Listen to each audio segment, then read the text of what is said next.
ನಿಮಗೆ ಆರ್ಟಿಕಲ್ ಬರೆಯೋದಂದರೆ ಇಷ್ಟನಾ? ನೀವು ಒಳ್ಳೊಳ್ಳೆ ಕಂಟೆಂಟ್ ಇರೋ ಆರ್ಟಿಕಲ್ನ ಬರಿತೀರಾ?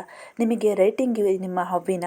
ಹಾಗಾದರೆ ಇಲ್ಲಿ ಒಂದು ಜೆನ್ಯೂನ್ ವರ್ಕ್ ಫ್ರಮ್ ಹೋಮ್ ಮಾಡ್ಬೋದು, ಮನೆಯಲ್ಲೇ ಕೂತು ಅರ್ನ್ ಮಾಡ್ಬೋದು. ಅದು ಎಲ್ಲಿ ಯಾವ ಸೈಟ್ ಅಂತ ಹೇಳಿದರೆ ಪೇಯ್ಡ್ ಫಾರ್ ಆರ್ಟಿಕಲ್.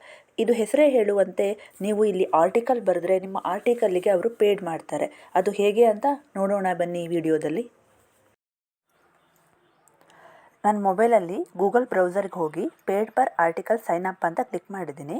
ಇಲ್ಲಿ ರಿಜಿಸ್ಟರ್ ಅಂತ ಬಂದಿದೆ, ನಾನು ರಿಜಿಸ್ಟರ್ ಅಂತ ಕ್ಲಿಕ್ ಮಾಡ್ತಾ ಇದ್ದೀನಿ. ನಾನು ಆಲ್ರೆಡಿ ಲಾಗಿನ್ ಆಗಿರೋದ್ರಿಂದ ಅದು ಡೈರೆಕ್ಟಾಗಿ ತೋರಿಸುತ್ತೆ. ಆರಾಮಾಗಿ ನೀವು ಸೈನ್ ಅಪ್ ಆಗ್ಬೋದು. ನಿಮ್ಮದು ಒಂದು ಜಿಮೇಲ್ ಐ ಡಿ ಮತ್ತು ಒಂದು ಪಾಸ್ವರ್ಡ್ ಕೊಟ್ಟು ಅವ್ರು ಕೊಡೋ ಕ್ಯಾಪ್ಚಾನ ಎಂಟರ್ ಮಾಡಿ ಸೈನ್ ಅಪ್ ಅಂತ ಮಾಡಿದರೆ ಸೈನ್ ಅಪ್ ಆಗ್ಬೋದು. ಈಗ ನಾನು ಡೈರೆಕ್ಟ್ಲಿ ನಾನು ಡ್ಯಾಶ್ಬೋರ್ಡಿಗೆ ಬಂದಿದ್ದೀನಿ. ನಾನು ಪಾಸ್ವರ್ಡ್ ಸೇವ್ ಅಂತ ಕೊಟ್ಟಿದ್ದೆ ಮಿಸ್ ಆಗಿ, ಅದಕ್ಕೆ ಡೈರೆಕ್ಟಾಗಿ ಬಂದಿದೆ.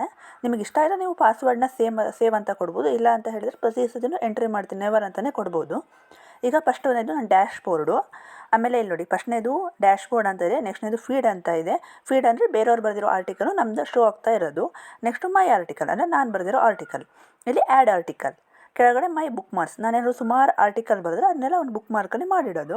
ಆಮೇಲೆ ಲೈಕ್ ಅಂದರೆ ನಿಮ್ಮ ಆರ್ಟಿಕಲ್ಗೆ ಎಷ್ಟೆಲ್ಲ ಲೈಕ್ ಬಂದಿದೆ ಅಂತ. ಇದು ವಿತ್ಡ್ರಾನ್, ನಿಮಗೆ ಬಂದಿರೋ ಅಮೌಂಟನ್ನ ವಿತ್ಡ್ರಾನ್ ಮಾಡೋದು. ನೆಕ್ಸ್ಟು ರೆಫರಲ್, ನೀವು ರೆಫರಲ್ ಯಾರಿಗಾರು ಮಾಡೋದಾದ್ರೆ ರೆಫರಲ್ ಮಾಡ್ಬೋದು. ನೆಕ್ಸ್ಟು ಸೆಟ್ಟಿಂಗ್ಸ್ ಇದೆ ಮಾಡ್ಕೊಳೋದು. ಈಗ ನೋಡಿ ಸೆಟ್ಟಿಂಗ್ಸಿಗೆ ಹೋಗ್ತಾ ಇದ್ದೀನಿ. ಸೆಟ್ಟಿಂಗ್ಸಲ್ಲಿ ಏನಿದೆ ನೋಡೋಣ.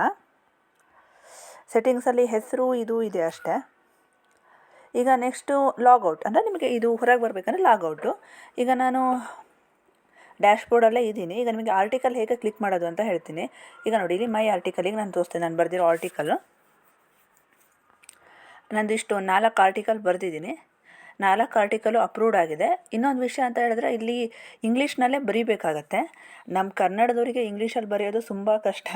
ಇಂಗ್ಲೀಷಲ್ಲಿ ಎಷ್ಟು ಸರಾಗಬೇಕಾದ್ರೆ ಮಾತಾಡ್ತಾರೆ. ಎಲ್ರಿಗೂ ಕಷ್ಟ ಅಂತಲ್ಲ, ತುಂಬ ಜನರಿಗೆ ಕಷ್ಟ. ಇವರಿಗೆಲ್ಲ ಒಂದು ಸಿಂಪಲ್ ಟ್ರಿಕ್ ಹೇಳ್ಕೊಡ್ತೀನಿ, ನೀವು ಕೂಡ ಆರಾಮಾಗಿ ಇಂಗ್ಲೀಷಲ್ಲಿ ಬರಿಬೋದು.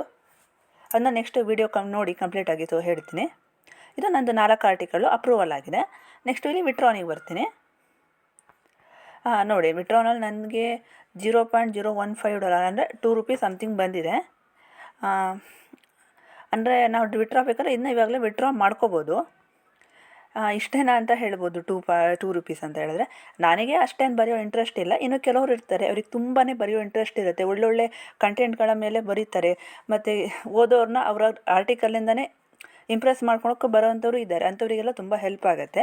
ನಮಗೆ ಅಷ್ಟೆಲ್ಲ ರೈಟಿಂಗ್ ಎಲ್ಲ ಬರೋದಿಲ್ಲ, ಅದಕ್ಕೋಸ್ಕರ ನಂಗೆ ಇಷ್ಟು ಬಂದಿದೆ. ಈಗ ನೀವು ಆರ್ಟಿಕಲ್ನ ಹೇಗೆ ಬರೆಯೋದಂತ ನಾನು ಹೇಳ್ತೀನಿ. ಇಲ್ಲಿ ನೋಡಿ ಆ್ಯಡ್ ಆರ್ಟಿಕಲ್ನ ನಾನು ಕ್ಲಿಕ್ ಮಾಡಿದ್ದೀನಿ. ಹೀಗೆ ಕೆಳಗಡೆ ಸ್ಕ್ರಾಲ್ ಮಾಡ್ತಾ ಬಂದರೆ ಹೀಗೆ ಬರುತ್ತೆ ಆ್ಯಡ್ ಆರ್ಟಿಕಲ್ ಅಂತಿದೆ. ಅಲ್ಲಿ ಫಸ್ಟಲ್ಲಿ ಟೈಟಲ್ ಅಂತ ಇದೆ. ನೀವು ಯಾವ ಆರ್ಟಿಕಲ್ನ ಸೆಲೆಕ್ಟ್ ಮಾಡಿರ್ತೀರೋ ಅದ್ರದ್ದೊಂದು ಟೈಟಲ್ ಇರುತ್ತಲ್ವ, ಆ ಟೈಟಲ್ನ ಇಲ್ಲಿ ಬರೆಯೋದು. ನೆಕ್ಸ್ಟು ಕ್ಯಾಟಗಿರಿ ಇದೆ, ಯಾವ ಕ್ಯಾಟಗಿರಿ ಮೇಲೆ ಬರೀತೀರಾ, ನೀವು ಕುಕಿಂಗ್ ಮೇಲೆ ಬರೀತೀರಾ, ಬಿಸ್ನೆಸ್ ಮೇಲೆ ಬರೀತೀರಾ, ಲೈಫ್ ಸ್ಟೈಲ್ ಮೇಲೆ ಬರೀತೀರಾ, ಅದನ್ನು ಇಲ್ಲಿ ನೀವು ಸೆಲೆಕ್ಟ್ ಮಾಡ್ಕೋಬೇಕು. ನೆಕ್ಸ್ಟು ಸಮರಿ, ನೀವೀಗ ಒಂದು ಆರ್ಟಿಕಲ್ನ ಒಂದು 500 ವರ್ಡ್ಸ್ ಅಥವಾ 400 ವರ್ಡ್ಸ್ ಅದಕ್ಕಿಂತ ಎಬೋವ್ ವರ್ಡ್ಸ್ನಲ್ಲೂ ಬರಿಬೋದು. ಬರೆದ್ರೆ ಆ ಫುಲ್ ಆರ್ಟಿಕಲ್ ಬಗ್ಗೆ ಒಂದು ಶಾರ್ಟಾಗಿ ಸ್ವೀಟಾಗಿ ಒಂದು ಸಮರೈಸ್, ಆರ್ಟಿಕಲಿಂದ ಏನೇನು ಇದೆ ಇನ್ಫಾರ್ಮೇಷನನ್ನು ಒಂದು 4 ಲೈನಲ್ಲಿ ಸಮರೈಸ್ ಬರೆಯೋದು ಇಲ್ಲಿ. ಅಥವಾ ನಿಮ್ಮ ಆರ್ಟಿಕಲ್ ಇರೋ ಫೇಮಸ್ ಲೈನ್ಸ್ನ ಬೇಕಾದ್ರೆ ನೀವು ಸಮರೈಸ್ ಅಂತ ಕೊಡ್ಬೋದು. ನೆಕ್ಸ್ಟು ಸ್ಕ್ರಾಲ್ ಡೌನ್ ಮಾಡ್ತಾ ಬಂದರೆ ಇಲ್ಲಿ ಕಂಟೆಂಟ್, ನೀವು ಇಲ್ಲಿ ಎಷ್ಟು ಫುಲ್ ಆರ್ಟಿಕಲ್ನ ಬರೆಯೋದಿಲ್ಲಿ. ನಿಮಗಿಲ್ಲಿ ಆಪ್ಷನಲ್ಲಿ ನೀವು ಬೇಕಾದ್ರೆ ಲಿಂಕ್ನ ಆ್ಯಡ್ ಮಾಡ್ಬೋದು, ಇಮೇಜನ್ನು ಆ್ಯಡ್ ಮಾಡ್ಬೋದು, ಬುಲೆಟಿನ್ ಬೇಕಾದ್ರೆ ಇದೆ, ಪ್ಯಾರಾಗ್ರಾಫ್ ಸ್ಟೈಲ್ ಇದೆ, ಟೆಕ್ಸ್ಟು, ಹೈಪರ್ ಟೆಕ್ಸ್ಟ್, ಅವೆಲ್ಲ ಥರ ಆಪ್ಷನ್ಸು ಸಿಗುತ್ತೆ. ಅದಕ್ಕಿಂತ ನೀವು ಕೆಳಗಡೆ ಸ್ಕ್ರಾಲ್ ಡೌನ್ ಬಂದರೆ ಇಲ್ಲಿ ನಿಮ್ಮದು ಎಷ್ಟು ಬರೆದಿದ್ದೀರೋ ಅಷ್ಟು ವರ್ಡ್ಸ್ ಕೌಂಟಾಗಿ ಅದು ಹೇಳುತ್ತೆ. ನೆಕ್ಸ್ಟು ಪಿಕ್ಚರ್, ಅಂದರೆ ನೀವು ಬರೆಯೋ ಆರ್ಟಿಕಲ್ಗೆ ಒಂದು ಪಿಕ್ಚರನ್ನು ಇಲ್ಲಿ ಇನ್ಸರ್ಟ್ ಮಾಡಲೇಬೇಕು. ಆ ಪಿಕ್ಚರ್ 2 MB ಒಳಗಿರಬೇಕು. ಇಲ್ಲಿ ಮೆಸೇಜ್ ಟು ರಿವ್ಯೂಯರ್, ಅಂದರೆ ನಿಮ್ಮದು ಆರ್ಟಿಕಲ್ನ ರಿವ್ಯೂ ಮಾಡೋರಿಗೆ ನೀವು ಒಂದು ಮೆಸೇಜ್ನ ಬೇಕಾದ್ರೆ ಕೊಡ್ಬೋದು. ನಾನು ಯಾವುದನ್ನು ಕೊಟ್ಟಿಲ್ಲ, ಆದರೂ ನನ್ನ ಆರ್ಟಿಕಲ್ ಅಪ್ರೂವ್ ಆಗಿದೆ. ಲಾಸ್ಟಿಗೆಲ್ಲ ಆದಮೇಲೆ ವ್ಯಾಲಿಡೇಟ್ ಆ್ಯಂಡ್ ಸಬ್ಮಿಟ್. ಈಗ ಆರ್ಟಿಕಲ್ನ ಹೇಗೆ ಬರೆಯೋದು, ನಾವು ಕನ್ನಡದಲ್ಲೇ ಬರಿತೀವಿ, ಅದನ್ನ ಹೇಗೆ ಇಂಗ್ಲೀಷಿಗೆ ಟ್ರಾನ್ಸ್ಲೇಟ್ ಮಾಡೋದು ಅಂತ ಬಂದರೆ, ಈಗ ಎಲ್ಲರ ಮೊಬೈಲಲ್ಲೂ ಕೂಡ ಕೀಪ್ ನೋಟ್ಸ್ ಅಂತ ಇರುತ್ತೆ. ನಾನು ಎಲ್ರಿಗೂ ಹೇಳೋದಂತ ಹೇಳಿದ್ರೆ ನೀವು ಕೀಪ್ ನೋಟ್ಸಲ್ಲಿ ಏನೇ ಆದರೂ ಫಸ್ಟ್ ಬರ್ಕೊಳ್ಳಿ. ಯಾಕಂತ ಹೇಳಿದ್ರೆ ಇಲ್ಲಿ ಒಳ್ಳೆ ಸ್ಪೇಸ್ ಸಿಗುತ್ತೆ ನಮಗೆ. ಇಲ್ಲಿ ನೋಡಿ ಕೀಪ್ ನೋಟ್ಸಲ್ಲಿ ಟೆಕ್ಸ್ಟ್ ಅಂತ ಬರೆದ್ರೆ ಇಷ್ಟು ದೊಡ್ಡ ಸ್ಪೇಸ್ ಸಿಗುತ್ತೆ. ಕೀಪ್ ನೋಟ್ಸಲ್ಲಿ ನಾನು ಮೊನ್ನೆ ಒಂದು ಗೃಹಲಕ್ಷ್ಮಿ ಸ್ಕೀಮಿಂದು ನೀವು ಅಪ್ಡೇಟ್ ಬಂದಿತ್ತಲ್ವ, ಅದ್ರ ಬಗ್ಗೆ ಒಂದು ಫುಲ್ಲು ಇದು ಮಾಡಿದ್ದೆ, ಒಂದು ವಿಡಿಯೋ ಮಾಡಿದ್ದೆ, ಒಂದು ಶಾರ್ಟ್ ವಿಡಿಯೋ. ಆ ಶಾರ್ಟ್ ವಿಡಿಯೋಗೆ ಬರಬೇಕಾದಂಥ ಎಲ್ಲದನ್ನು ಇದರಲ್ಲೇ ಬರ್ಕೊಂಡಿದ್ದೆ. ಅದು ಈಗ ನೋಡಿ ಅದೇ ಇನ್ಫಾರ್ಮೇಷನ್ನ ನಾನು ಫುಲ್ ಕಾಪಿ ಮಾಡ್ತೀನಿ, ಸೆಲೆಕ್ಟ್ ಆಲ್ ಮಾಡ್ತೀನಿ. ಇದು ಸೆಲೆಕ್ಟ್ ಆಲ್ ಮಾಡಿಕೊಂಡು ನಾನೀಗ ಚಾಟ್ ಜಿ ಪಿ ಟಿಗೆ ಬರ್ತೀನಿ. ಚಾಟ್ ಜಿ ಪಿ ಟಿಗೆ ಬಂದು ಎಲ್ಲರ ಮೊಬೈಲಲ್ಲೂ ಆಲ್ರೆಡಿ ಈಗ ಚಾಟ್ ಜಿ ಪಿ ಟಿ ಇರುತ್ತೆ. ಚಾಟ್ ಜಿ ಪಿ ಟಿಗೆ ಬಂದು ಇನ್ನು ಇದು ಮಾಡಿ ಪೇಸ್ಟ್ ಮಾಡಿ ಇದನ್ನು ನೀವು ಈ ಒಂದು ಇಂಗ್ಲೀಷಲ್ಲಿ ಬ್ಲಾಗ್ ಬರ್ಕೊಡಿ ಅಂತ ಹೇಳಿದ್ರೆ ಬರ್ಕೊಡುತ್ತೆ. ನೋಡಿ ಇಂಗ್ಲೀಷಲ್ಲಿ ಬ್ಲಾಗ್ ಬರ್ಕೊಂಡಿದ್ದೆ ನನಗೆ ಆಲ್ರೆಡಿ. ನಾನೀಗ ಅದನ್ನೇ ಅಲ್ಲಿ ಕಾಪಿ ಪೇಸ್ಟ್ ಮಾಡಿ ಆರ್ಟಿಕಲ್ನ ಪಬ್ಲಿಷ್ ಮಾಡ್ತೀನಿ. ನೀವು ಕೂಡ ಹೀಗೆ ಮಾಡ್ಬೋದು. ನೀವು ಇಂಗ್ಲೀಷಲ್ಲಿ ನಿಮಗೆ ಕರೆಕ್ಟಾಗಿ ಬರೆಯೋಕ್ಕೆ ಬರೋಲ್ಲ, ನೀವು ಒಳ್ಳೆ ಕಂಟೆಂಟ್ನ ಕ್ರಿಯೇಟ್ ಮಾಡ್ತೀರಿ, ನೀವು ಕನ್ನಡದಲ್ಲೇ ಬರೀತೀರಿ ಅಂದರೆ ಕನ್ನಡದಲ್ಲೇ ಬರೆದು ಅದನ್ನ ಕಾಪಿ ಪೇಸ್ಟ್ ಮಾಡಿ ಇಂಗ್ಲೀಷ್ನಲ್ಲಿ ಟ್ರಾನ್ಸ್ಲೇಟ್ ಮಾಡಿಕೊಂಡು ಬ್ಲಾಗ್ ಮಾಡಿಕೊಂಡು ಅಲ್ಲಿ ಬರಿಬೋದು. ಮತ್ತು ಯಾವುದೇ ಆರ್ಟಿಕಲ್ ಬೇರೆ ಆರ್ಟಿಕಲ್ನ ನಾವು ಕಾಪಿ ಪೇಸ್ಟ್ ಮಾಡಿದ್ರೆ ಅದು ತೊಗೊಳೋದಿಲ್ಲ. ಆರ್ಟಿಕಲ್ ನಮ್ಮದು ಓನ್ ಆಗಿರಬೇಕು. ನೀವು ಕನ್ನಡದಲ್ಲಿ ಬರೆದ್ರೂ ಅದನ್ನ ನೀವು ಚಾಟ್ ಜಿ ಪಿ ಟಿ ಅಥವಾ ಬೇರೆ ಟ್ರಾನ್ಸ್ಲೇಷನ್ ಆ್ಯಪ್ಗಳೆಲ್ಲ ಇದ್ದಾವೆ, ಅದ್ರ ಮೂಲಕ ಟ್ರಾನ್ಸ್ಲೇಷನ್ ಮಾಡಿ ಬರಿಬೋದು. ಅದೀಗ ಚಾಟ್ ಜಿ ಪಿ ಟಿಲಿ ಆ ಆರ್ಟಿಕಲು ಇಂಗ್ಲೀಷಿಗೆ ಕನ್ವರ್ಟ್ ಆಗಿ ಒಂದು ಬ್ಲಾಗ್ ಆಗಿದೆ. ನಾನು ಇದನ್ನ ಕಾಪಿ ಮಾಡ್ಕೊತೀನಿ. ಫಸ್ಟ್ ನೋಡಿ ಹೆಡ್ಡಿಂಗ್ನ ಸೆಲೆಕ್ಟ್ ಟೆಸ್ಟ್ ತೊಗೊಂಡು ಖಾಲಿ ಹೆಡ್ಡಿಂಗ್ನ ಕಾಪಿ ಮಾಡ್ತಾ ಇದ್ದೀನಿ. ಹೆಡ್ಡಿಂಗ್ನ ಕಾಪಿ ಮಾಡಿದ್ಮೇಲೆ ಆಮೇಲೆ ನಾನು ನಿಮಗೆ ಹೇಳಿದ್ರಲ್ಲ ಸಮರಿ ಥರ ಒಂದು ಸ್ವಲ್ಪ ಬರಿಬೇಕು ಅಂತ, ಅದಕ್ಕೋಸ್ಕರ ನೆಕ್ಸ್ಟ್ ನಾನು ಫಸ್ಟ್ ಪ್ಯಾರಾಗ್ರಾಫ್ನೇ ಒಂದು ಸ್ವಲ್ಪ ಸಮರಿ ಥರ ಇರೋದ್ರಿಂದ ಅದನ್ನೇ ಕಾಪಿ ಮಾಡ್ತಾ ಇದ್ದೀನಿ. ಅದಾದಮೇಲೆ ಈಗ ನೆಕ್ಸ್ಟ್ ಫುಲ್ ಆರ್ಟಿಕಲ್ನ ಕಾಪಿ ಮಾಡ್ತಾ ಇದ್ದೀನಿ.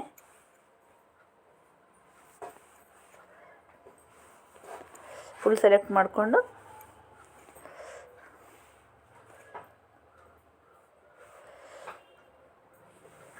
ಫುಲ್ ಆರ್ಟಿಕಲ್ನ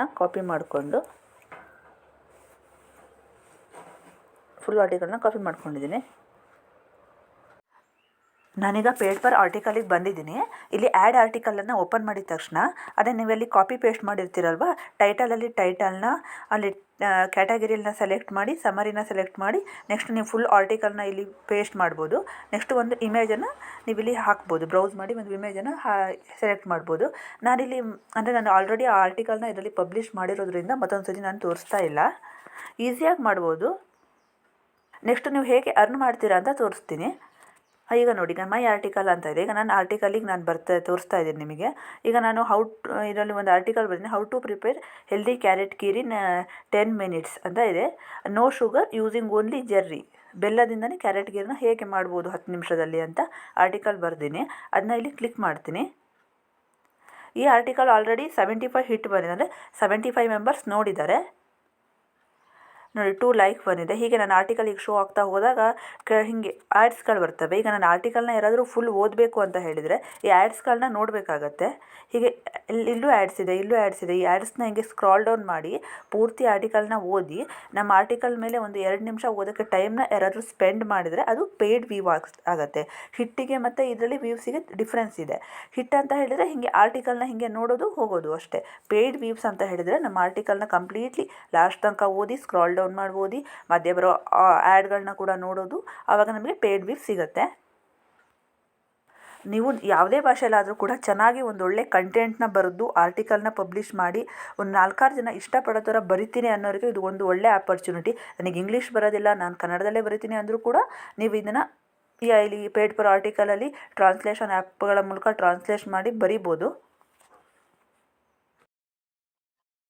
ನೋಡಿದ್ರಲ್ಲ ಫ್ರೆಂಡ್ಸ್, ನೀವು ಕನ್ನಡದಲ್ಲೇ ಆರ್ಟಿಕಲ್ನ ಬರೆದು ಚಾಟ್ ಜಿ ಪಿ ಟಿ ಮತ್ತು ಟ್ರಾನ್ಸ್ಲೇಷನ್ ಆ್ಯಪ್ಗಳ ಮೂಲಕ ಇಂಗ್ಲೀಷ್ನ ಬ್ಲಾಗ್ ಫಾರ್ಮಿಗೆ ಸುಲಭವಾಗಿ ಟ್ರಾನ್ಸ್ಲೇಟ್ ಮಾಡಿ ಪೇಡ್ ಫಾರ್ ಆರ್ಟಿಕಲ್ ತರಹದ ಆ್ಯಪ್ಗಳಲ್ಲಿ ಆರ್ಟಿಕಲ್ನ ಪಬ್ಲಿಷ್ ಮಾಡಿ ಹೇಗೆ ಸುಲಭವಾಗಿ ಅರ್ನ್ ಮಾಡ್ಬೋದು ಅಂತ ಸ್ಟೆಪ್ ಬೈ ಸ್ಟೆಪ್ ಹೇಳಿದ್ದೀನಿ.